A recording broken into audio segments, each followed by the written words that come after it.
ओम हे भागवत स्वरूप भगवान, हे भागवत स्वरूप भगवान, हे प्रभु। ओम श्री कृष्ण गोविंद हरे मुरारी, हे नाथ नारायण वासुदेव। श्री कृष्ण गोविंद हरे मुरारी, हे नाथ नारायण वासुदेव। हे भागवत स्वरूप भगवान, हे दादा, हे परम कृपालु। ओम श्री परमात्मने नमः।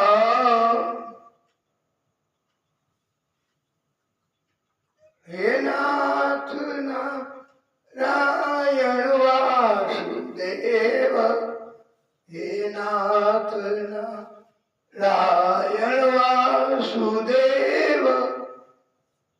श्री कृष्ण गोविंद हरे मुरारे, हे नाथ नारायण वासुदेव।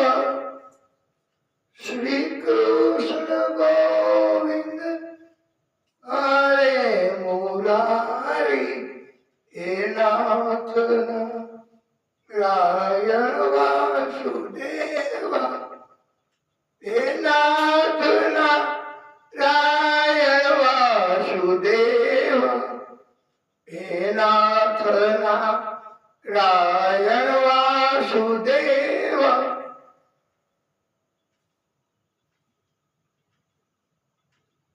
राम कृष्ण हरि मुकुंद मुरारी, राम कृष्ण हरि मुकुंद मुरारी, राम कृष्ण हरि माधव मुरारी, राम कृष्ण हरि माधव मुरारी।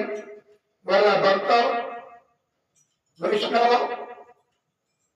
परम श्रोताओं, आप सर्वेना हृदय कमल में विराजता विष्णु परमात्मा श्री हरि आदिशक्ति भागवत स्वरूप भगवान एमने कोटानु कोटि दंडवत प्रणाम। तमे पण बोली शको छो साथे साथे राम कृष्ण हरि मुकुंद मुरारी,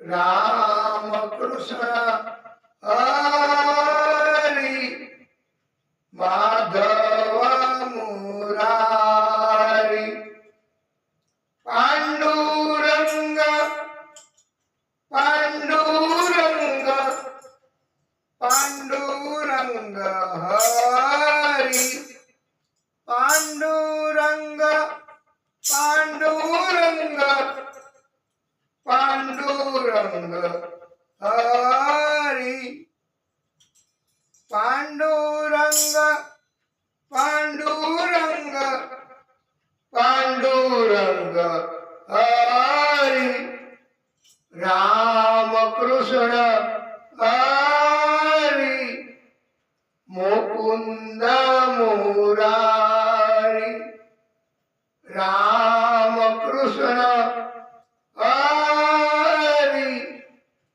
मुकुंद मुरारी।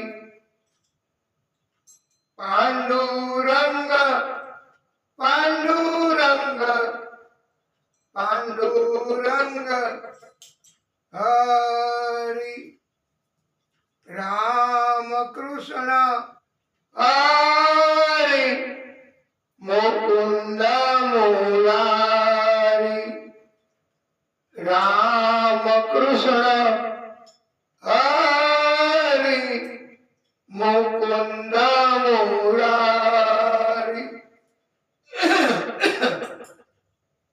राम कृष्ण हरि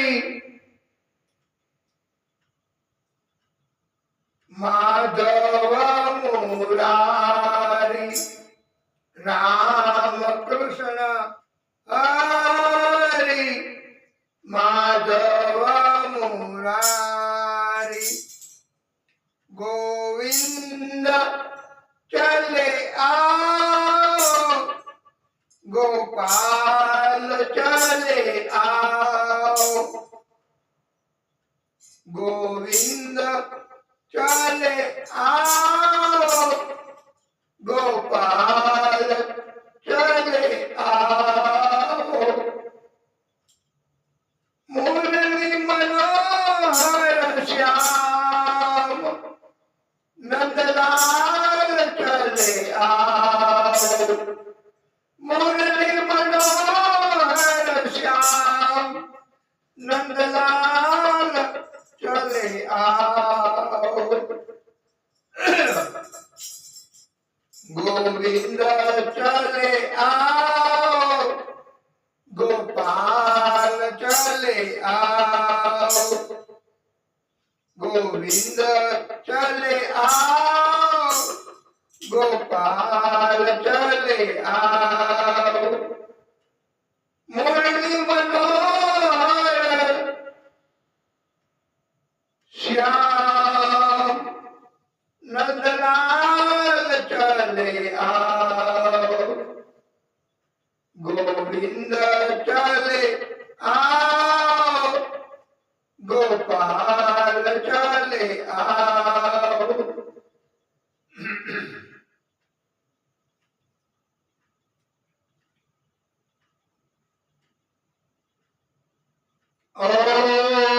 ओम श्री परमात्मने नमः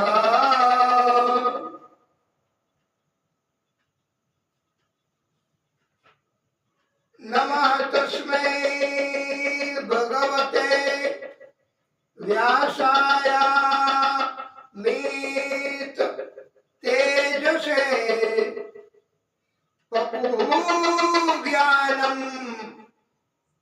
अयं सौम्य यत मुखाम्बुः अहावसम्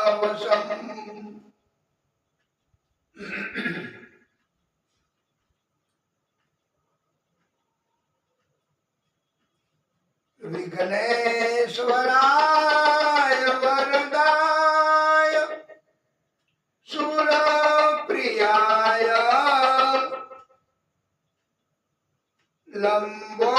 लंबोदराय सकलाय जगत्पिताय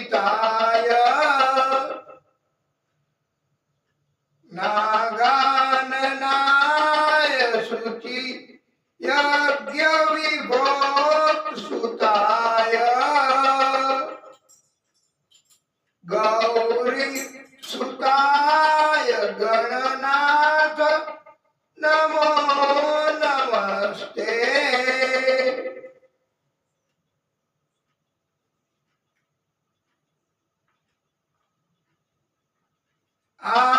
आपदां परितारं दातारं सर्वसंपदा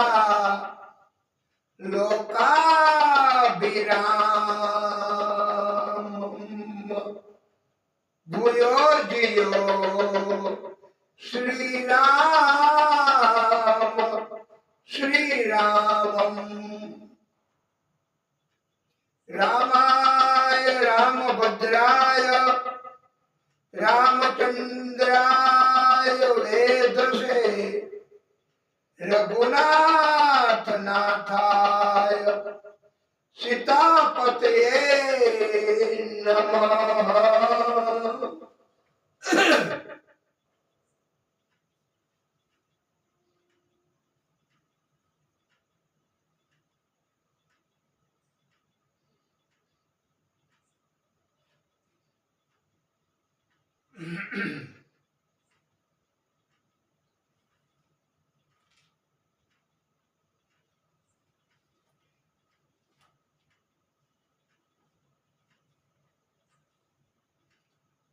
ओम नमो भगवते वासुदेवाय।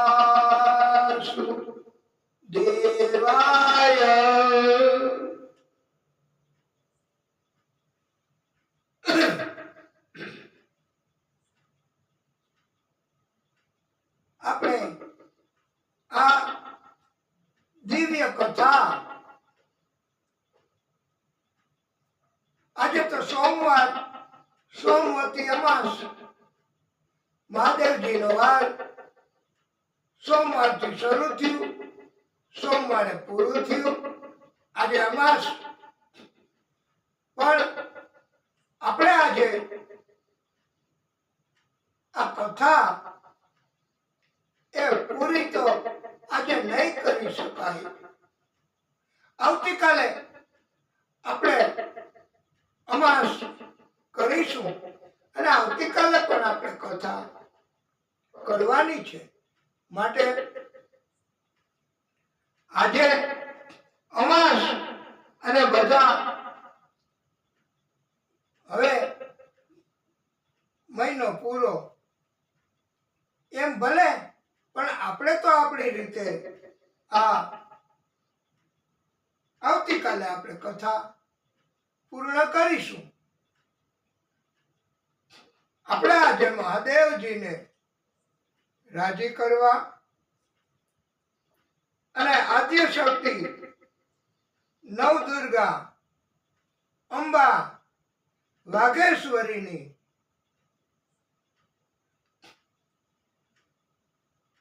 આ દિવ્ય પ્રાર્થના મંગલાચરણ સ્વરૂપે આપણે કરવાની છે.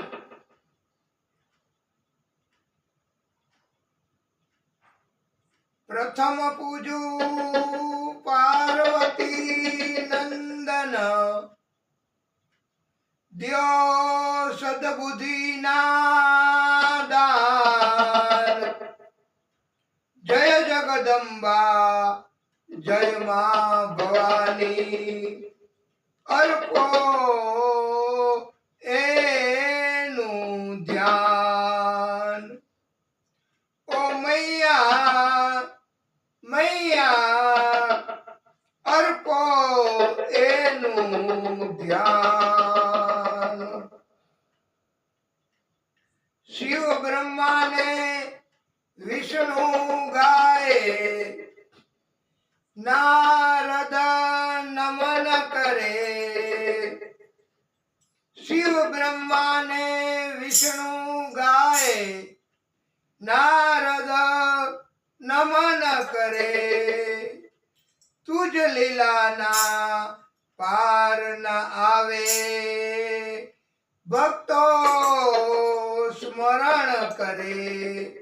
ઓ મૈયા ભક્તો સ્મરણ કરે. ત્રિભુવનની હે સ્વામિની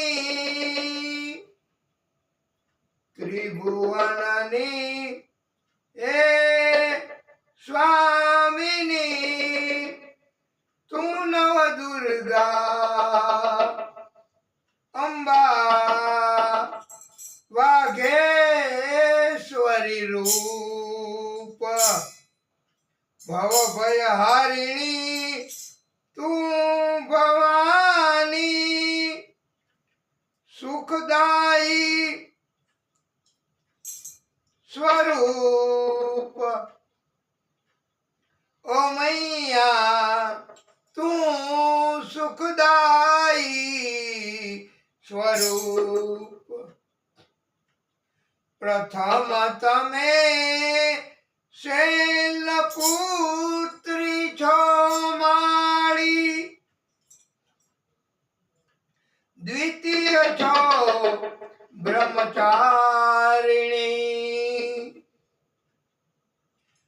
त्रीजा चंद्र घंटा तमे मां चौथा कुसुमांडा मनमोहना अमैया कुसुमांडा मनमोहना पांचमा स्कंद माता चौमाड़ी छठा कात्यायनी कहूँ छठा कात्यायनी कहूँ सप्तमा काल रात्रि छो तमे मां अष्टम महा गौरी कहूँ मां ओ मैया अष्टम महागौरी कहूँ मां नवमा सिद्धदात्री छो माड़ी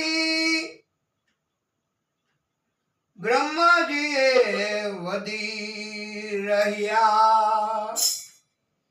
ब्रह्माजीए वदी रहिया नव दुर्गाना नाम सांभળી पार्वती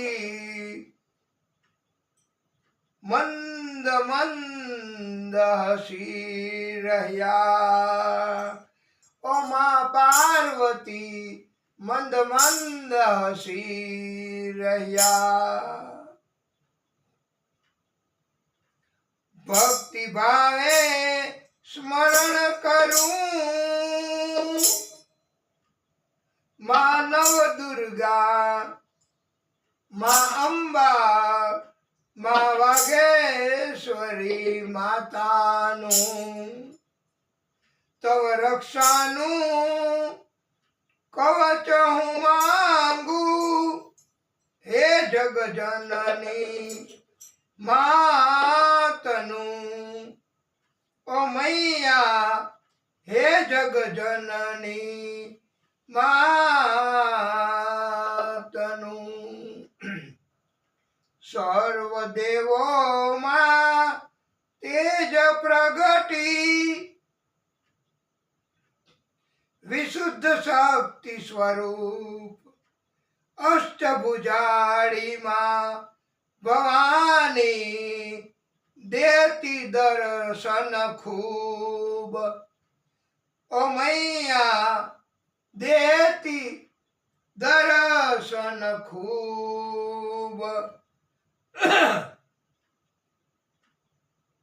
तू विश्वेश्वरी जगत धात्री तू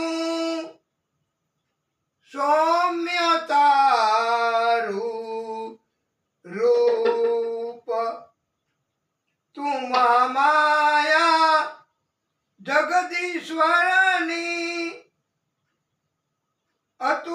अतुलाईश्वरी तू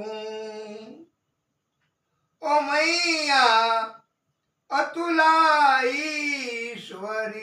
तू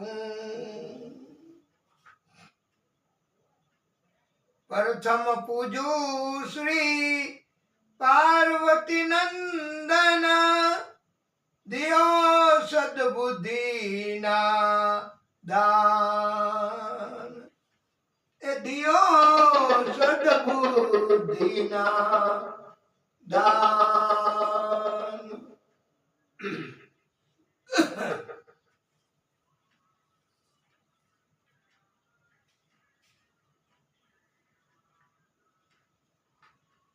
बोलिए भागवत स्वरूप भगवान की જય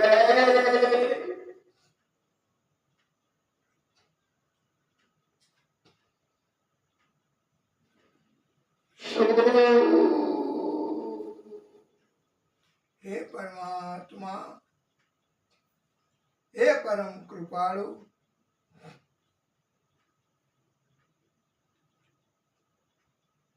શ્રી શુક ઉવાચ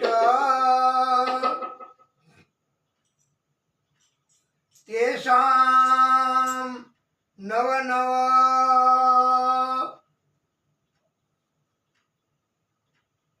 દ્વીપપતિય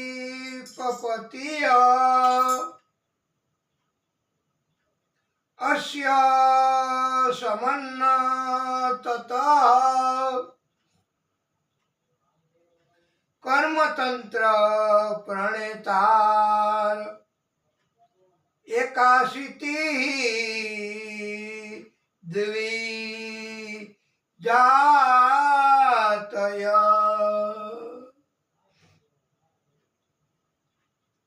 પરમાત્મા નારાયણ ભગવાને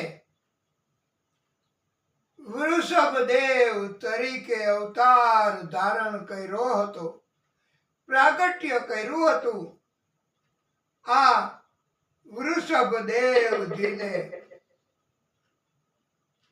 100 પુત્ર થયા હતા. આ 100 પૈકીના 9 પુત્રો 9 દ્વીપોના રાજા બન્યા.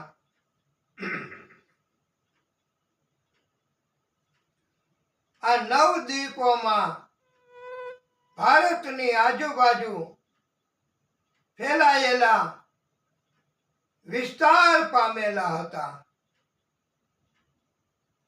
આ 9 પુત્રો અને 81 પુત્રો કર્મકાંડના રચયિતા થયા હતા.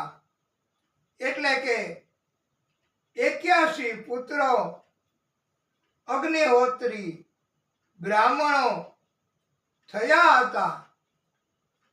તથા બીજા 9 પુત્રો પરમાર્થ તત્વનો પ્રચાર કરવા વાળા મહાભાગ્યશાળી થયા હતા. આ 9 પુત્રો દિગંબર જ રહેતા હતા. આત્મવિદ્યામાં પારંગત થયા હતા.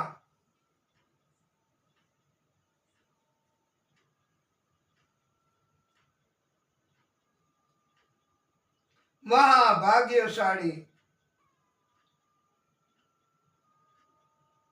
આ 9 પુત્રોના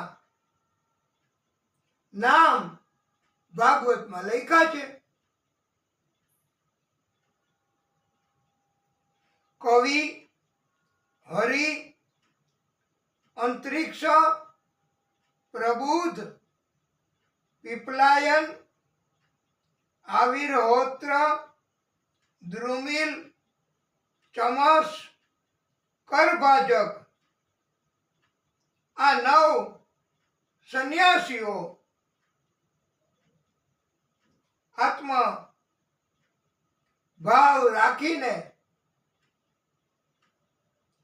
બધા જીવોમાં પરમાત્માના દર્શન કરતા હતા. તથા બધા જીવોમાં આખા બ્રહ્માંડ નું દર્શન કરતા હતા.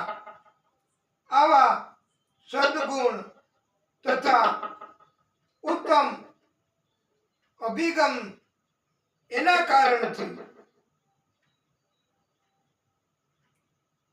આ 9 સંન્યાસીઓ 9 યોગેશ્વરો તરીકે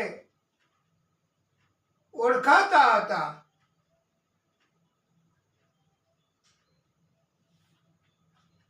આ 9 યોગેશ્વરોને કોઈની પણ રોકટોક વગર આકાશ પૃથ્વી આ ત્રણેય લોકમાં વિચરણ કરવાનો પરમાત્મા શ્રી હરિએ પરવાનો આપ્યો હતો.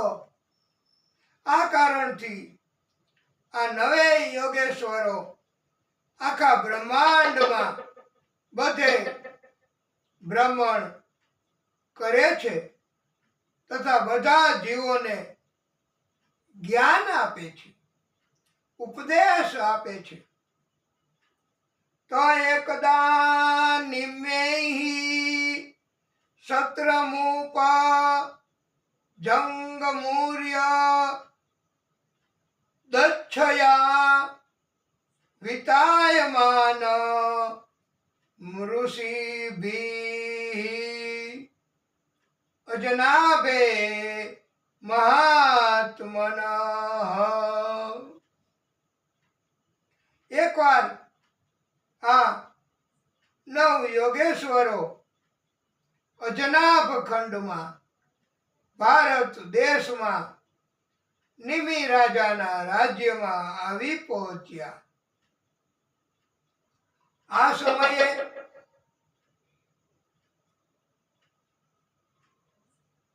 નિમિ રાજા ઋષિઓ બ્રાહ્મણો મારફતે યજ્ઞ કાર્ય કરાવતા હતા. રાજા તથા ઋષિઓ બ્રાહ્મણો બધાએ આ નવ યોગેશ્વરોનું સ્વાગત સન્માન કર્યું. પ્રણામ કરી આશીર્વાદ પ્રાપ્ત કર્યા. આ ભાગવત ધર્મના બાબતમાં ઉપદેશ આપવા માટે આ રાજાએ વિનંતી કરી છે.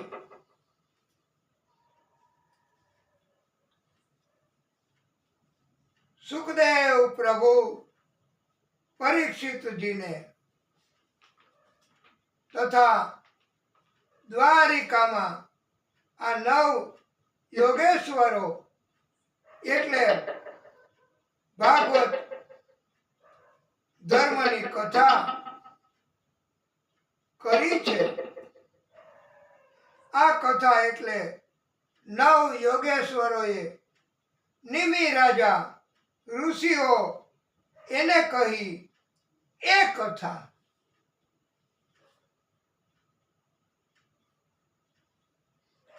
નવ યોગેશ્વરો ની ભાગવત ધર્મની સુંદર ઉપદેશયુક્ત કથા એ બહુ દિવ્ય કથા છે. વાલા ભક્તો,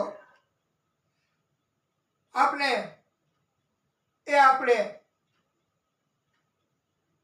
સંભળાવવી છે નવ યોગેશ્વરોની દિવ્ય કથા. કારણ કે મહાદેવજી આ કથા સાંભળે છે, આપણે એમને સંભળાવવાનો સંકલ્પ છે.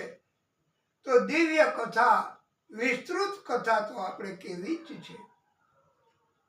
પ્રથમ યોગેશ્વર કવિ એ કહે છે, સંસારમાં રચ્યા પચ્યા રહેતા મનુષ્ય તથા મનુષ્યોના અભિપ્રાય મુજબ તેઓના બધાના આત્માની શુદ્ધિ સંસારના પદાર્થોમાં જ રહેલી હોય તો પણ આ સંસારના પદાર્થોમાં પ્રવૃત્તિઓમાં ડૂબી ગયેલા મનુષ્યો પણ જો ક્યારેય પરમાત્માના શરણમાં જશે તો સાંસારિક પ્રવૃત્તિમાં ડૂબી ગયેલા મનુષ્યોનું પણ આ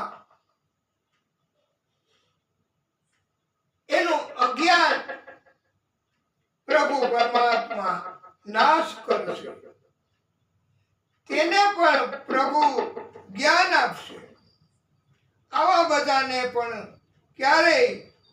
કોઈ વિઘ્નો નડશે નહીં. આવા મનુષ્યો કાંઈ વિચાર્યા વગર આંખો બંધ કરીને કર્મ કરશે તો આ મનુષ્યોનું ક્યારેય પતન થતું નથી.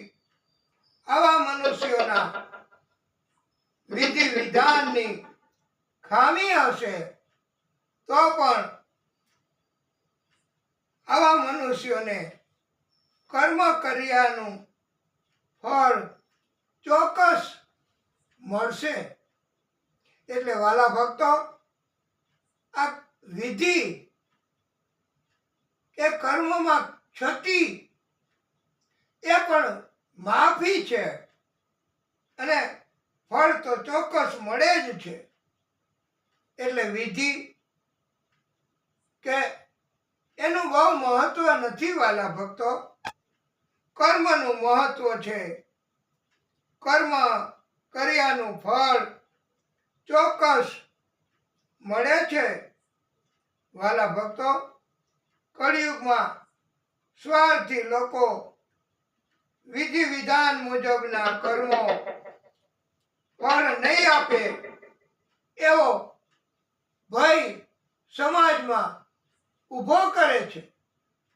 અમારા જેવા વક્તાઓ પણ સમાજમાં આવો ભય ઊભો કરતા હોય છે કે વિધિપૂર્વક કામ કરો તો ફળ મળશે, નહીતર ફળ નહીં મળે. આમ કરીને આ એક જાતનો સ્વાર્થ. એટલે એમ કહેવામાં આવ્યું છે કે કર્મ મુજબનું ફળ મળશે, મળશે અને મળશે. આ પ્રથમ યોગેશ્વર કવિ એ કહે છે, કોઈ પણ કર્મ પ્રભુને ધ્યાનમાં રાખીને કરવાનું સૂચન કર્યું છે. વ્યક્તિને ધ્યાનમાં રાખીને નહીં, વસ્તુ એને ધ્યાનમાં રાખીને નહીં કે આ કેટલું કેટલું આપે છે એવી રીતે કથા કરવી, એમ નહીં. આ કોણ વ્યક્તિ છે, સત્તા ધરાવે છે કે કેમ, એમ નહીં. વ્યક્તિ, વસ્તુ અને સ્થાન, કે આ ગંગા તટ છે કે જગ્યા છે ઘર, એ નહીં. એટલે એમ કહેવામાં આવ્યું છે કે વ્યક્તિ, વસ્તુ અને સ્થાન એને ધ્યાનમાં રાખીને કોઈ કર્મ કરવાના નથી. પ્રભુને ધ્યાનમાં રાખીને જ કર્મો કરવાના થાય છે. માટે વાલા ભક્તો, હંમેશા કથા પણ પ્રભુને ધ્યાનમાં રાખીને જ અમારે બધા વક્તાઓએ કરવાની છે.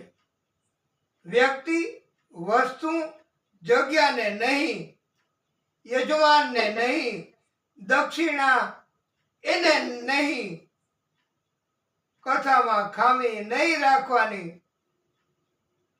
ભલે ને દક્ષિણા ન મળે, જેમ ભોજન કરનારને ગ્રાસે ગ્રાસે તૃષ્ટિ સંતુષ્ટિ મળે છે, એવી જ રીતે કથા કહેનારા તથા આપ સર્વે સાંભળનારા એને ક્ષણે ક્ષણે પ્રભુ પ્રેમ પ્રાપ્ત થાય છે. પ્રભુના સ્વરૂપનો અનુભવ થાય છે. જગત તરફ તથા જગતના બીજા પદાર્થો તરફ શ્રોતાઓ તથા વક્તાને આપોઆપ વૈરાગ્ય ભાવ જાગે છે. મન, વાણી, કર્મથી, આચરણથી, એટલે મનસા, વાચા, કર્મણા તથા ઇન્દ્રિય બુદ્ધિથી કરેલા બધા જ કર્મ સતત પ્રભુ શ્રી પરમાત્મા એને આ અર્પણ કરી દેવા. એને જ ભાગવત ધર્મ કહ્યો છે. નવ યોગેશ્વરોએ ભાગવત ધર્મનો ઉપદેશ આપ્યો, એનો આ સાર છે. બીજા યોગેશ્વર હરિ એ કહે છે, જે મનુષ્ય બધા જીવોની અંદર ઈશ્વરને, બ્રહ્મને, શ્રી હરિને જોવે છે તથા બધા જીવમાં આત્મભાવને જોવે છે, આવો મનુષ્ય શ્રેષ્ઠ ભક્ત તથા શ્રેષ્ઠ ભક્તને શરીરના કર્મ એટલે જન્મ મરણ નડતા નથી. ઉપરાંત આ શ્રેષ્ઠ ભક્તને ઇન્દ્રિયોના ધર્મ એટલે સુખ દુઃખ, જીવના દેહના ધર્મ એટલે ભૂખ તરસ, મનના ધર્મ એટલે ભય પ્રીતિ પ્રેમ,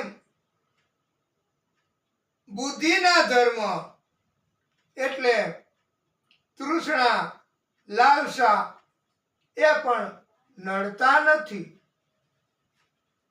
આવા શ્રેષ્ઠ ભક્તને ગમે તેટલા સુખ મળે, વૈભવ મળે, તો પણ આવા શ્રેષ્ઠ ભક્ત પ્રભુના ચરણમાં જ રહેવાનું પસંદ કરે છે. શ્રેષ્ઠ ભક્ત દૂર જવાનું પસંદ કરતા જ નથી. ત્રીજા અંતરિક્ષજી યોગેશ્વર કહે છે કે પૂર્વ જન્મના કર્મના ફળને કારણે બધા જ જીવોને જન્મ લેવા પડે છે. પ્રલય થાય ત્યારે ભયંકર અનાવૃષ્ટિ, ટીપું પણ પાણી, વરસાદ ન પડે, આવી સ્થિતિ ઉત્પન્ન થાય છે. સૂર્યની બહુ જ ગરમી, વિનાશ, આગ સહન ન થઈ શકે તેવી અને બધું જ બળી જાય એવી આગનો અનુભવ થાય છે. પછીના આ આગ એના પછી નેક્સ્ટ બીજા તબક્કામાં એક ધારો સતત 100 વર્ષ સુધી વરસાદ જ પડે છે. અતિવૃષ્ટિ થાય છે. આખી પૃથ્વી તથા બધા જ જીવો પાણીમાં ડૂબી જાય છે. કોઈ જીવ પછી બચી શકે નહીં. આને કહેવાય પ્રલય. એટલે આ સમજાય છે કે પછી ઉપરથી પછી રિપીટ કરીને પણ આપ યુટ્યુબ મારફતે આ એટલે ચોક્કસ આપને સમજણ પડશે. યુટ્યુબમાં પ્રતાપભાઈ વ્યાસ એમ સર્ચ કરો એટલે આ કથા અમે મોકલીશું ત્યારે આપને મળશે. રિપીટ કરીને પણ આપ વિસ્તૃત રીતે આ કથા શ્રવણ કરજો વાલા ભક્તો. એનું કારણ એ છે કે ક્યારેય પછી ગમે તેટલું ધન ખર્ચીને સપ્તાહ કથા એ કરાવવામાં આવશે તો પણ અમે વક્તાઓ આટલી વિગત અને આટલી ડિટેલમાં આટલી બધી કથાઓ નથી કહી શકવાના.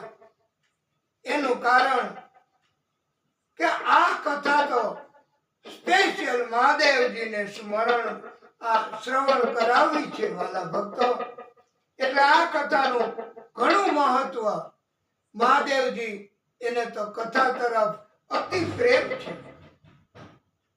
માટે વિગતવાર આ કથા આપને પણ મળશે તો આપ ધ્યાનથી સાંભળજો કે પ્રલય એમાં પેલા તો બહુ ગરમી, સૂર્યનો તાપ, અરે છાણું ન હોય આ થાપેલું, અને એને અગ્નિથી એવું ન કરે. આ છાણું ગોબર એને પછી સૂકવીને આ છાણા બનાવે, એને આગ આપે, એટલું બધું લાલ લાલ લાલ લાલ લાલ લાલ તપેલું હોય. આવી રીતે પેલા તો આગ, પછી પાણી. આ વરસાદ તો કાંઈ ન કહેવાય. આના કરતા અનેક ગણું જળ પ્રલય. કોઈ ન બચી જાય, બધા જ પાણીમાં ડૂબી જાય. આ વખતે આમ તો આવું થયું છે ઘણું. ઘણાને બહુ નુકસાન થયું છે વરસાદથી.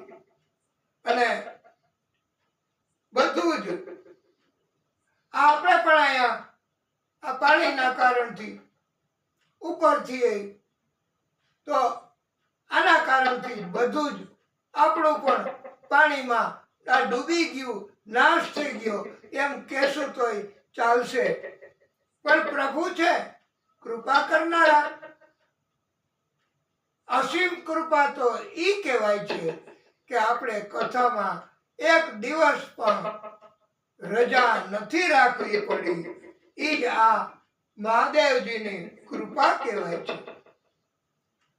અને પછી પ્રલય થાય ત્યારબાદ સૂક્ષ્મ સ્વરૂપે બ્રહ્માજી પ્રગટ થાય છે, ફરી સૃષ્ટિ રચે છે. આમ આ અંતરિક્ષજી યોગેશ્વરે બીજો જન્મ કર્મ મુજબ તથા પ્રલયની સ્થિતિ, ફરી સર્જન, ઈ બાબતમાં દિવ્ય ઉપદેશ આપ્યો છે. ચોથા યોગેશ્વર પ્રબુદ્ધજી કહે છે કે માનવ શરીર નાશવંત છે.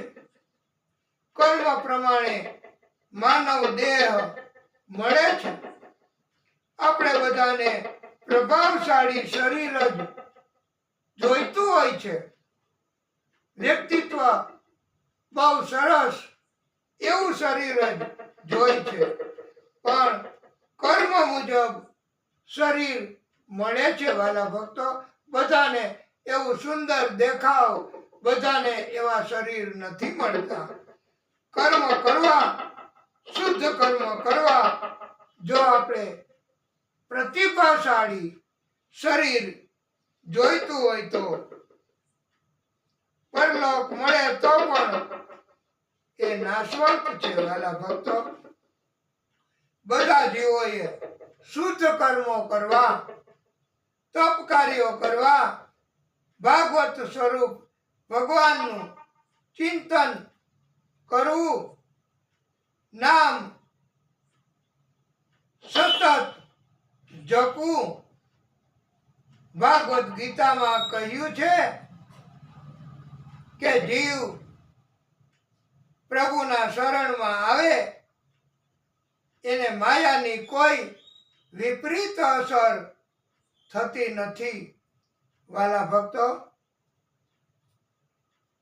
માયા સતાવતી નથી. જે પ્રભુના શરણમાં આવે છે. પાંચમા યોગેશ્વર પીપલાયન એ કહે છે બધા જીવોમાં જે કાંઈ પ્રવૃત્તિઓ બધા કરે છે તે બધી પ્રવૃત્તિ ઘટનાઓ, એ બધી જ ઘટનાઓ પ્રભુ શ્રી હરિ જ કરાવે છે. તથા ઘટનાઓ બને એ એમની જ આ બધી રચનાઓ છે. બધી જ ઘટનાઓ પ્રભુ શ્રી હરિ જ કરાવે છે. આખી સૃષ્ટિની ઉત્પત્તિ પ્રભુ કરાવનારા છે.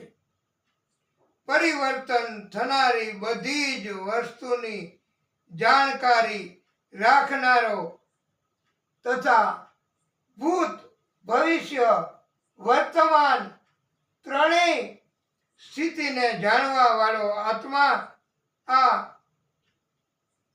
સર્વવ્યાપી છે. ભૂત, ભવિષ્ય, વર્તમાન ત્રણેય સ્થિતિને જાણવા વાળો આત્મા, આ આત્મા દરેક જગ્યાએ ફેલાયેલો છે. આત્માનો નાશ થતો નથી. આત્મા અવિનાશી છે, જ્ઞાન રૂપ છે. આત્મા શુદ્ધ થાય એટલે આત્મ સાક્ષાત્કાર થાય છે. છઠ્ઠા યોગેશ્વર આવિર્હોત્રજી કહે છે, વેદોમાં કર્મ 3 પ્રકારના કહ્યા છે. એક શાસ્ત્રોમાં જણાવેલા કર્મો, બીજા શાસ્ત્રોએ પ્રતિબંધિત કર્યા હોય એવા કર્મો, ત્રીજા વિકર્મો, શાસ્ત્રમાં જણાવેલા કર્મોનું ઉલ્લંઘન કરવું. તે વેદોએ પરમાત્માનું જ સ્વરૂપ છે. વેદોની વાણીમાં વિદ્વાનો પણ મોહિત થઈ જાય છે. જેમ બાળકોને મીઠાઈ એની લાલચ આપી અને કડવી દવા આપણે આપીએ છીએ, તેમ જ્ઞાનીઓને સ્વર્ગની, વૈકુંઠની લાલચ આપીને પરમાત્મા તરફના કાર્યો કરવા માટે પ્રેરવામાં આવે છે. જે મનુષ્ય જીવ વેદોમાં જણાવેલા કર્મોનું પાલન કરતો નથી, તે મનુષ્યને તેના મૃત્યુ પછી પણ મૃત્યુ જ મળે છે.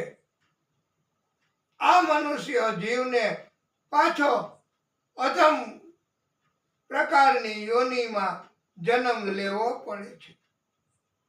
આવો મનુષ્ય જન્મ મરણ એના ચક્કરમાં ભટક્યા જ કરે છે.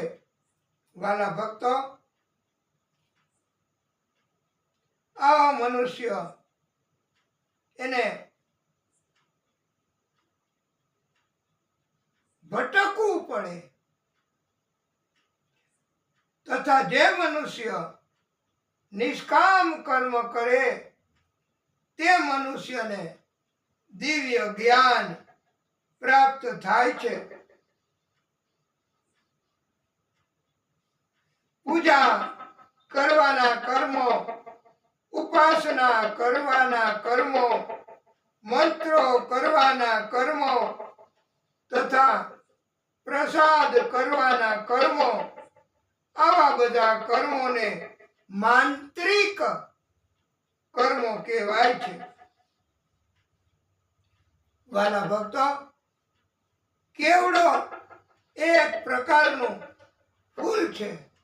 કેવડાનું ફૂલ, ફળ પણ ઘણાય કહે છે, પણ આ કેવડાનું ફળ, કેવડાનું ફૂલ એ મહાદેવજીને અર્પણ નથી થતું. મહાદેવજીની પૂજામાં નથી વપરાવામાં આવતું, પ્રતિબંધિત છે. 7મા યોગેશ્વર દ્રુમિલજી કહે છે, શ્રી હરિ પરમાત્મા આદિશક્તિ એ જ આ 5 ભૂત શરીરનું સર્જન કર્યું છે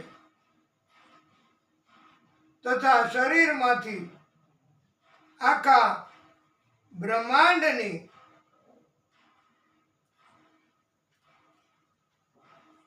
રચના પણ કરી છે.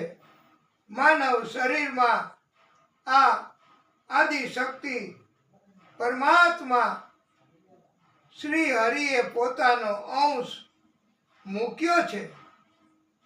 અહીં આદિશક્તિ એટલે બ્રહ્મા પણ કહી શકાય છે. શ્રી હરિએ બ્રહ્માજી મારફતે સૃષ્ટિઓનું સર્જન કર્યું છે.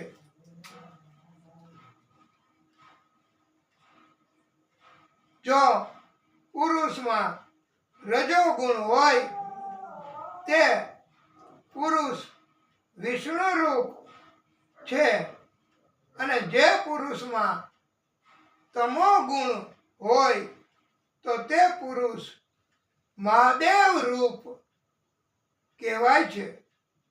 મૂળ બીજ સૌથી પહેલો જીવ પ્રભુના મનના સંકલ્પથી ઉત્પન્ન થયો છે. આ સાતમા યોગેશ્વરજીનું એની કથામાં આવે છે કે પહેલો વહેલો જીવ કોઈ પણ હોય, કીડી મકોડા, વીછી, સર્પ, માણસ, કૂતા, બિલ્લી, કોઈ પણ જીવ, અનેક જીવ છે. એમાં સૌથી પહેલો વહેલો મનના સંકલ્પથી, પછી સમાગમથી. વાલા ભક્તો, पहले मुर्गी के अंडा,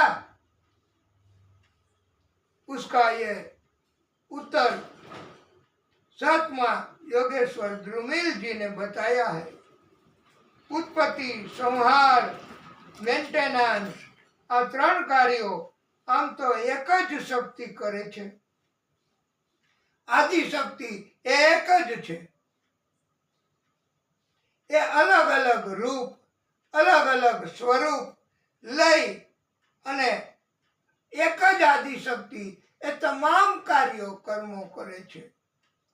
ए अलग अलग रूप एटले ब्रह्मा, विष्णु, महादेव एना रूप में होय छे.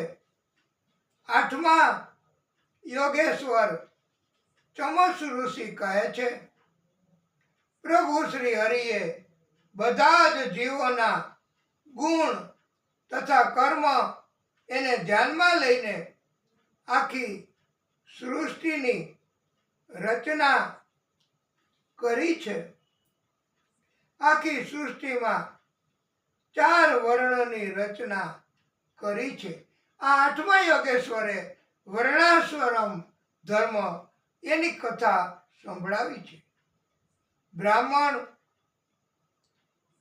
ए वेद में जणावेला कर्मोनो अभ्यास करवो, बाकीना बीजा वर्ण 3 एने उपदेश आपवा, आवा कर्मो करवाना छे. ब्राह्मणोए भक्ति करवानी, तप करवानुं तथा धर्म मुजबना कर्मो करवाना छे. जे जीव देखा देखी थी भक्ति करे छे, वास्तविक भक्तोनी निंदा करे छे तथा आ पोते सगवड मुजब ज धर्मनुं पालन करे छे, आ जीव एने कहेवाय सगवडियो धर्म पाळे छे. एवा जीव अर्धदग्ध जीव कहेवाय छे. अर्धदग्ध प्रकारना जीव मायामां फसायेला रहे छे. पुरुष सूक्ताना ग्रंथमां कह्युं छे, प्रभु श्री हरिना मुखमांथी ब्राह्मण, बाहुमांथी क्षत्रिय, સાથળમાંથી વૈશ્ય અને પગમાંથી શૂદ્ર ઉત્પન્ન થયા છે.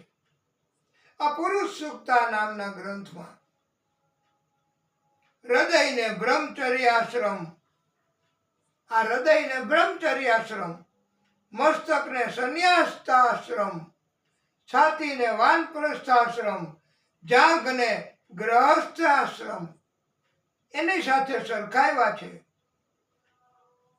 જે જીવ પરમાત્મા શ્રી હરિની વિમુખ રહે છે, પ્રભુ તથા શાસ્ત્રોના વિરુદ્ધના કર્મો કરે છે, તે જીવને નરક ગમનની શિક્ષા ભોગવવી પડે છે. 8મા યોગેશ્વરે આ ઉપદેશ આપ્યો છે. માટે પરમાત્માની વિમુખ ન રહેવું, શાસ્ત્રોથી વિરુદ્ધ ન રહેવું, નરક ગમનની શિક્ષા ભોગવવી પડશે.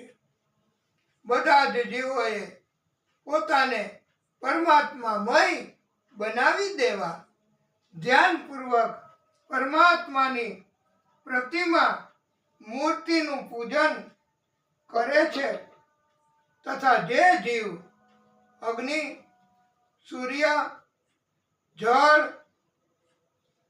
અતિથિ તથા શ્રી હરિની પૂજા કરે છે, તે જીવ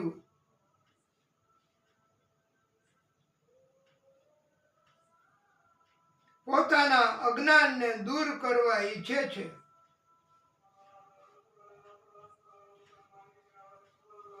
અને તુરંત મુક્તિ મેળવે છે. જે જીવ પોતાના અજ્ઞાનને દૂર કરવા ઈચ્છે છે, તે જીવે વેદ તથા ધર્મશાસ્ત્રો એના કહેવા મુજબના પરમાત્મા શ્રી હરિની આરાધના કરવી, પૂજા કરવી, ઉપાસના કરવી. 9મા યોગેશ્વર કરભાજક કહે છે, યુગ પ્રમાણે પરમાત્માના રૂપ, ગુણ, આકાર તથા પરમાત્માના પૂજન એ બદલાઈ જાય છે. વિધિ પણ બદલાઈ જાય છે. યુગ 4 કહ્યા છે: સતયુગ, ત્રેતા, દ્વાપર, કલયુગ.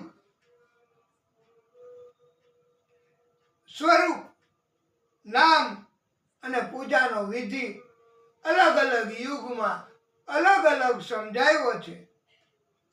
સતયુગમાં સફેદ વર્ણ સ્વરૂપનો, સતયુગમાં સ્વરૂપ સફેદ વર્ણ, 4 હાથ, બ્રહ્મચારીનો વેશ, અને એનું નામ હંસ, સુપર્ણ, વૈકુંઠ, ધર્મ, યોગેશ્વર, પુરુષ, ઈશ્વર, પરમાત્મા. આવા નામ સતયુગમાં આદિશક્તિના છે. અને એની પૂજાનો વિધિ ઇન્દ્રિયોનો સંયમ પાડવાનો એ બતાવ્યો છે. હવે ત્રેતાયુગ, ત્રેતાયુગમાં સ્વરૂપ લાલ વર્ણનું, ચતુર્ભુજધારી, કટી મેખલા વાળા, પીળા કેસવાળા, વેદ મૂર્તિ એટલે વેદ પોતે જ, અને એનું નામ વિષ્ણુ, યજ્ઞ, પુરુકર્મ, જયંત, પ્રશ્ની ગર્ભ.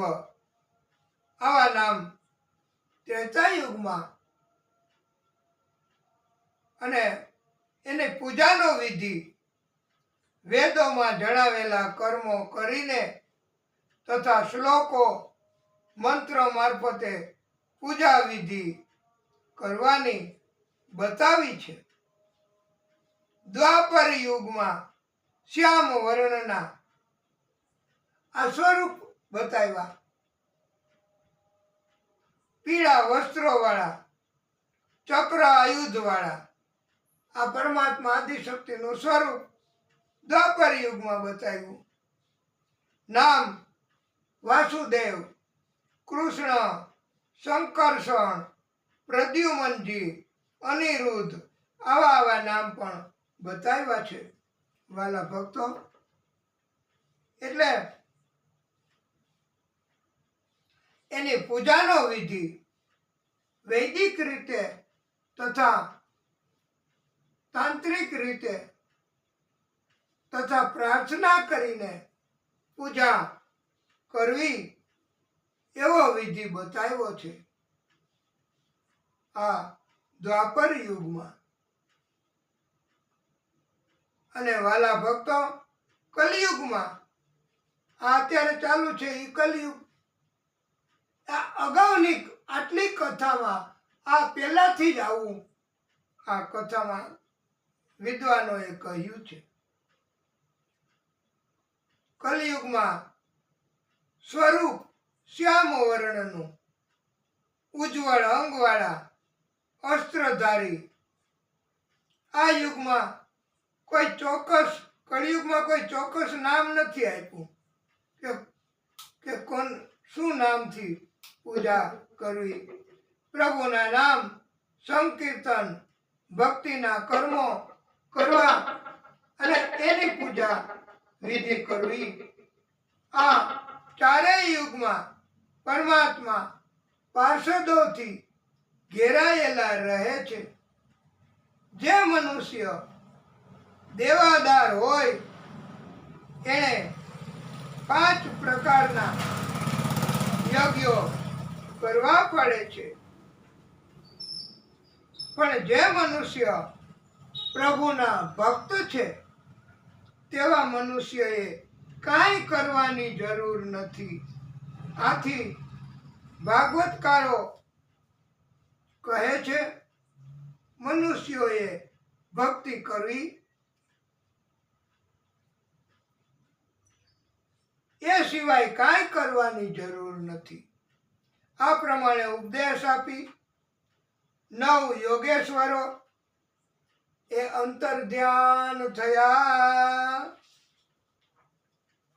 વાલા ભક્તો, ઉદ્ધવજીને ખાસ ઉપદેશ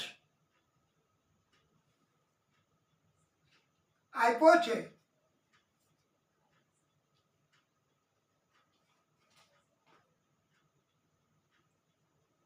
કે હે ઉદ્ધવ, બધા જ યાદવોના મૃત્યુ થઈ જશે, ત્યારબાદ હું કૃષ્ણ આ પૃથ્વીલોક છોડીને મારા ધામમાં જઈશ. તમે સતત પ્રભુનું સ્મરણ કરજો. આખી દ્વારકા નગરી સમુદ્રમાં ડૂબી જશે. હું વિદાય લઈશ એટલે પૃથ્વીલોક એમાં કલિયુગનો સમય શરૂ થશે. તમે તો ભક્તિના કર્મ જ કરજો, ભક્તિના કર્મ કરવામાં લીન રહેજો. હે ઉદ્ધવ, આ સુખદેવ પ્રભુ ઉદ્ધવને ખાસ ઉપદેશ આપે છે. આત્મનો ગુરુ આત્મેવ પુરુષસ્ય વિશેષતઃ યત પ્રત્યક્ષાનું માનાભ્યામ શ્રેયો અસાવનું વિંદતે. મનુષ્ય પોતે જ પોતાનો ગુરુ છે. પ્રત્યક્ષ તથા અનુમાન પ્રમાણ મારફતે દરેક મનુષ્ય પોતે જ પોતાનો ઉદ્ધાર કરવા સક્ષમ છે. આથી ભાગવતકારો સ્પષ્ટતા કરતા કહે છે કોઈ મનુષ્યએ ગુરુ ધારણ કરવા એ ફરજિયાત નથી. કૃષ્ણ કહે છે હે ઉદ્ધવ, એકવાર મારે દત્તાત્રેય ભગવાન સાથે સંવાદ થયેલો. દત્તાત્રેય ભગવાને 24 ગુરુ બનાવેલા, જેની પાસે થી જે કાંઈ શીખવા મળ્યું તેને ગુરુ બનાવ્યા છે. આવા ગુરુઓ એને શિક્ષા ગુરુ કહેવાય છે. કર્મ 4 રીતે થઈ શકે છે: પ્રાયશ્ચિત કર્મ, નિત્ય કર્મ, નૈમિત્તિક કર્મ, કામ્ય કર્મ. આ ચારેય કર્મો એને સમજાવતા સુખદેવ પ્રભુ કહે છે, પ્રાયશ્ચિત કર્મ એટલે પાપનો નાશ કરવા જે કર્મો કરવામાં આવે તેવા કર્મો એને પ્રાયશ્ચિત કર્મ કહેવાય. એટલે પાપનો નાશ કરવા કે આપણાથી કોઈ જાણતા અજાણતા પાપ થઈ ગયા હોય તો એનો નાશ કરવા માટે આપણે કથા કરાવીએ, સપ્તાહ કરાવીએ, સત્યનારાયણ ભગવાનની કથા કરાવીએ, યજ્ઞો કરાવીએ.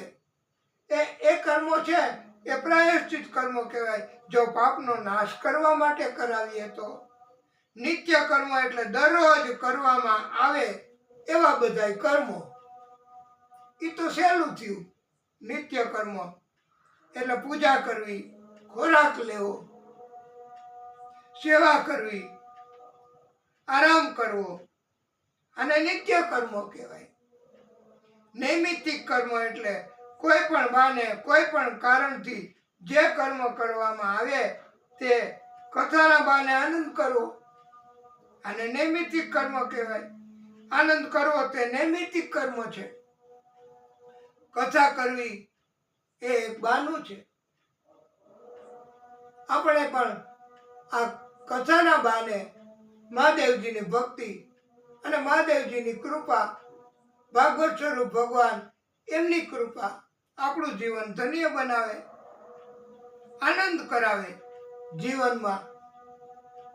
કામ્ય કર્મ એટલે પુત્ર, ધન, કીર્તિ અથવા કાંઈ પણ મેળવવા માટે જે કર્મ કરવામાં આવે તેને કહેવાય કામ્ય કર્મ. એટલે કાંઈ પણ મેળવવા માટે જે કર્મ કરીએ, કથા કરાવીએ, યજ્ઞો કરાવીએ, તો આ બધાય કામ્ય કર્મો કહેવાય છે. કૃષ્ણ કહે છે, હે ઉદ્ધવ, આ નિવૃત્તિ ધર્મ શ્રેષ્ઠ ધર્મ છે. હા, એને નિવૃત્તિને મહત્વ આપ્યું છે. જેમ સરકાર નથી એ કે ભાઈ તમારે 58 કે 60 વર્ષ થઈ ગયા, હવે તમે યુ આર નિવૃત્ત, યુ આર રિટાયર્ડ. તો આને નિવૃત્તિ ધર્મ બતાવ્યો છે. નિવૃત્તિ ફરજિયાત અને નિવૃત્તિ લેવી જ. અને નિવૃત્ત થયા પછી એ ઘણા પ્રવૃત્તિઓ કરતા હોય, પણ આવું કરવાની જરૂર નથી. નિવૃત્તિ ધર્મથી વૈરાગ્ય આવે છે. સતત પ્રવૃત્તિ કરવી નિવૃત્ત થઈ ગયા પછી તો એનાથી અનર્થ થાય. સ્વાર્થનો નાશ વૈરાગ્ય અને ધર્મથી થાય છે. મનની ઈચ્છાઓ પણ વૈરાગ્ય અને ધર્મથી અને નિવૃત્તિથી મનની ઈચ્છાઓ નાશ પામે છે. કોઈ પણ જીવ એમાં 28 તત્વો છે: પુરુષ, પ્રકૃતિ, મહદ તત્વ, અહંકાર, આકાશ, વાયુ, તેજ, જળ, પૃથ્વી. આ 9 તત્વો થયા. 5 જ્ઞાનેન્દ્રિય. જ્ઞાનેન્દ્રિય એટલે જેનાથી જ્ઞાન થાય એ ઇન્દ્રિયો શરીરની. એને કહેવાય શબ્દ, સ્પર્શ, રૂપ, ગંધ, રસ. એટલે 9 ને 5 14 થયા. અને 5 કર્મેન્દ્રિયો કે જેનાથી કર્મ થઈ શકે એ 5 કર્મેન્દ્રિયો. આ 24 થયા. એમાં સત્ય, રજ, તમ જીવાત્મા એટલે ઈશ્વર, આ 28 તત્વો. હે ઉદ્ધવ, આત્માને સુખ દુઃખની કોઈ અસર નથી. સુખ દુઃખ એ મનના ઉત્પન્ન થયેલા ખ્યાલ છે.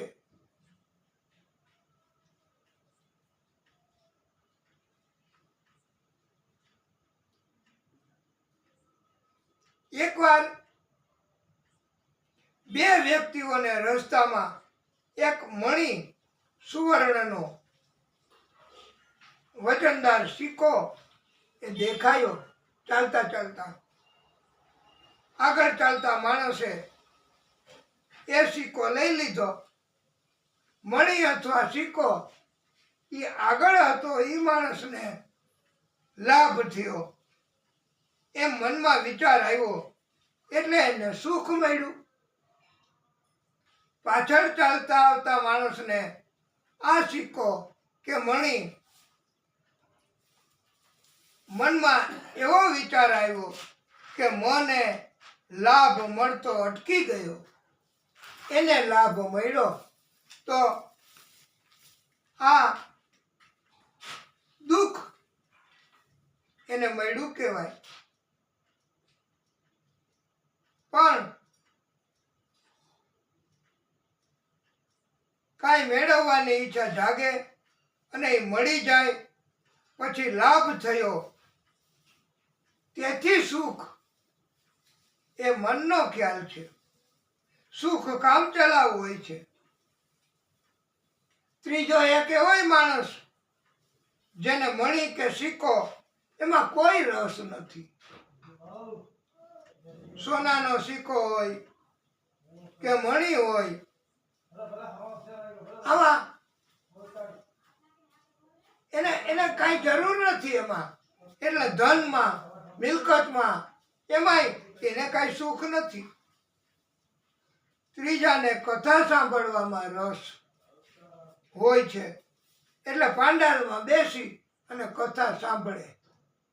એટલે કથાની સન્મુખ થવું, ભાગવતની સન્મુખ થવું, એમની સન્મુખ એટલે એમાં હાજર રહેવું, તો કથા સાંભળવામાં સુખ આનંદ એનો અનુભવ થાય છે. અને અમુક માણસોને કથામાં રસ નથી, પ્રેમ નથી, એને કથામાં સુખ ન મળે, એને કથામાં આનંદ ન મળે. કથા 7 દિવસ પૂરા થાય કે કથા જ્યારે વિરામ પામે ત્યારે આ કથા સાંભળવા વાળાને એમ થાય કે હવે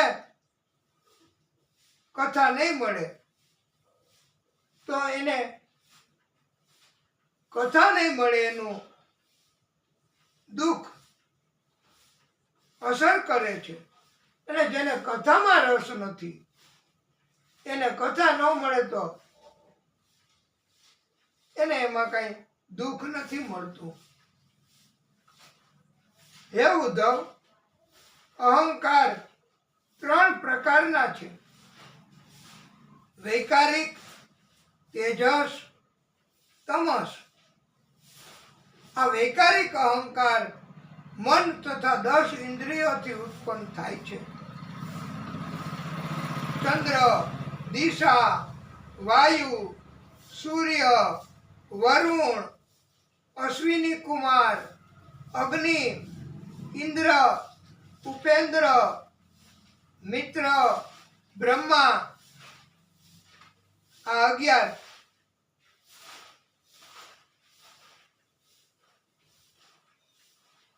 તેજસ, આ અહંકાર પણ મન અને 10 ઇન્દ્રિયોથી ઉત્પન્ન થાય છે. તમસ અહંકાર એ રજોગુણથી ઉત્પન્ન થાય છે. બ્રહ્મા રજોગુણ છે. બ્રહ્માની અંદરથી પાતાળ, ભૂમિ, સ્વર્ગ એ 3 લોક ઉત્પન્ન થયા છે. હે ઉદ્ધવ, જીવમાં 3 પ્રકારના ગુણ હોય છે મોટે ભાગે: સત્વ, તમ, રજ. સત્વ ગુણ એ જે વ્યક્તિ ઇન્દ્રિયો ઉપર કાબુ મેળવે તેને સત્વ ગુણ કહેવાય છે. ઇન્દ્રિયો ઉપર કાબુ મેળવવા સહનશીલતા, સંતોષ, વૈરાગ્ય, શ્રદ્ધા, દાન, વિનય, વિવેક આવા ગુણો જરૂરી છે. તો સત્વ ગુણ મળે છે. રજોગુણ એ ઈચ્છા શક્તિ, લોભ, અસંતોષ, ગર્વ, અહંકાર આવા બધા તત્વોથી રજોગુણ પ્રવેશ કરે છે. રજોગુણ મનુષ્યમાં આવે છે. આવા તત્વોવાળા મનુષ્ય રજોગુણી કહેવાય છે. તમોગુણ એટલે ક્રોધ, અસત્ય, હિંસા, દંભ, શોક, મોહ, મમતા, દીનતા, નિંદ્રા, ભય આવા તત્વો પ્રવેશ કરે એ વ્યક્તિને તમોગુણી કહેવાય છે. પછી જ્યારે આપની પાસે આ કથા પહોંચે યુટ્યુબ મારફતે ત્યારે આપ રિપીટ કરીને પણ સમજજો. અત્યારે તો જેમ આમાં રેકોર્ડિંગ થાય છે કથાનું, અને જેમ આપણે આ કથા કરીએ છીએ, ભગવાન પણ ધ્યાનમાં લઈએ છીએ, એવી રીતે તમારે અત્યારે તો કથામાં બેસી અને જેટલું સમજાય એટલું સમજવું. બાકીનું તો પછી આપણને મળવાનું જ છે, રિપીટ થશે. એ ઉદ્ધવ, ભગવાનની પૂજા 3 રીતથી થાય છે: વૈદિક, તાંત્રિક, મિશ્ર રીતે. મૂર્તિ પૂજા, ભૂમિ પૂજન, ઉગતા સૂર્યની પૂજા, નદીના જળની પૂજા, આત્માની પૂજા, આત્માની અંદર રહેલા પ્રભુની પૂજા. મૂર્તિના પ્રકાર પણ બતાવ્યા છે. પથ્થરની મૂર્તિ થઈ શકે, ધાતુની, માટીની, મટોળીની, ચંદનની, ચિત્ર પણ બનાવીને એની એ પૂજા થાય. રેતીની પણ થાય મૂર્તિ, મણી અથવા હીરાની પણ મૂર્તિ બને. માનસિક એટલે મનમાં આપણે વિચાર કરી, સંકલ્પ કરી અને મૂર્તિના દર્શન કરીએ એને માનસિક કહેવાય. સ્થિર વસ્તુની મૂર્તિ એટલે રેતીની મૂર્તિ હોય તો તેનું આવાહન અને વિસર્જન કરવાનું હોય છે. જો મૂર્તિ પથ્થર, ધાતુની, મણી, હીરાની હોય તો આ મૂર્તિને સ્નાન પણ કરાવી શકાય છે વાલા ભક્તો. પરંતુ જો મૂર્તિ ચંદનની હોય તો સ્વચ્છ પાણીથી એને સાફ કરવું. બસ પૂજા કરવા, પ્રાર્થના કરવા, યજ્ઞ કરવા, કથા કરવા પહેલા અથવા પૂર્વ અથવા ઉત્તર દિશા તરફ મુખ રાખવું એ યોગ્ય ગણાય. બસ યોગ્ય હો. હા, બીજી કોઈ રીતે ઉત્તર અથવા પૂર્વ સિવાયની દિશામાં જો આપણું મુખ થાય ભાગવત કથાનું તો એમાં કાંઈ nothing is wrong. It is not essential કે પૂર્વ અને ઉત્તર બાજુ જ રાખવું, પણ યોગ્ય ગણ્યું છે બસ. બાકી તો અને ભગવાન કૃષ્ણએ ઉદ્ધવજીને આદેશ કર્યો છે કે હે ઉદ્ધવ, તમે તપ કરવા જતા રહ્યો. સદુસ્ત્યજ સ્નેહ વિયોગ કાતરો ન શકનું વમ સંપરિહાતુમ માતુરઃ કૃચ્છયમ યો મૂર્ધની ભર્તૃ પાદુકે વિભન્ન મસ્કૃત્ય યયૌ પુનઃ પુનઃ. ઉદ્ધવજી કૃષ્ણ ભગવાનના ચરણને છોડીને દૂર જવા ઈચ્છતા ન હતા, પણ કૃષ્ણએ હુકમ કર્યો, આજ્ઞા કરી, એટલે ઉદ્ધવજીને પણ જાવું પડ્યું છે.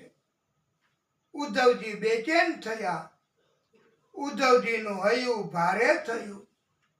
દૂર જતા જતા ભગવાનની ચરણ પાદુકા પોતાના મસ્તકની ઉપર પધરાવી, પછી કૃષ્ણને વારંવાર પ્રણામ કરતા કરતા ઉદ્ધવજી વિદાય થયા. આ અંતિમ સમયે કૃષ્ણએ ઉદ્ધવજીને ભાગવત સોંપ્યું છે. ભાગવતની પોથી કૃષ્ણએ ઉદ્ધવજીને સૌથી પહેલા વહેલા સોંપી, અને એ ભાગવતની પોથીમાં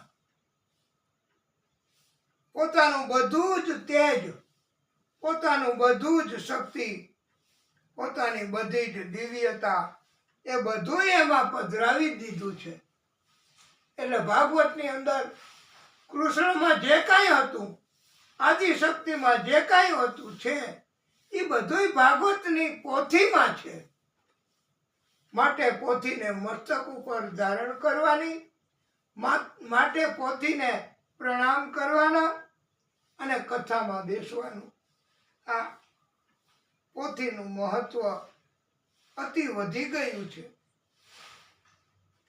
તતસ્થ મંત હૃદિ સન્નિવેષ્ટ ગતો મહાભાગવતો વિલાસામ યથોપદિષ્ટાં જગદેક બંધુના તપઃ સમાસ્થાય હરેર ગાદ ગતિમ. ભગવાનના પ્રેમી ઉદ્ધવજી હૃદયમાં ભગવાન કૃષ્ણનું દિવ્ય સ્વરૂપ ધારણ કરીને ચાલતા ચાલતા ઉદ્ધવજી બદ્રિકાશ્રમમાં પહોંચ્યા છે. બદ્રિકાશ્રમમાં ઉદ્ધવજીએ તપસ્વી તરીકેનું જીવન પસાર કર્યું છે. આપણે બધાએ પણ વાલા ભક્તો ઘટપણમાં તપસ્વી તરીકેનું જીવન પસાર કરવું, અને ઉદ્ધવજી ભગવત ગતિ પામ્યા. આપણને પણ ચોક્કસ ભગવત ગતિ પ્રાપ્ત થાય છે. જો આપણે ઘટપણમાં ભક્તિ કરીએ, તપસ્વી તરીકેનું જીવન પસાર કરીએ, ક્યારેય કોઈ જાતની તકલીફ નથી પડવાની વાલા ભક્તો. એટલે આ ભાગવતનો ઉપદેશ ઉદ્ધવજીને જ આપ્યો એવું નથી. આપણને પણ ભાગવતનો ઉપદેશ પ્રભુએ આ ઉદ્ધવજીને કહ્યો એમ આપણને પણ કહે છે. શ્રી શુક ઉવાચ. હે રાજન, આ ભાગવત ધર્મ એ વિશેષ ઉપદેશ. વાલા ભક્તો, આપણે કથાને ટૂંકો વિરામ આપીએ. આપ તરત સૂચન કરી શકો છો. બોલીએ ભાગવત સ્વરૂપ ભગવાન કી જય. હે પરમાત્મા, હે પરમ કૃપાળુ, હે ભાગવત સ્વરૂપ ભગવાન, હે પ્રભુ,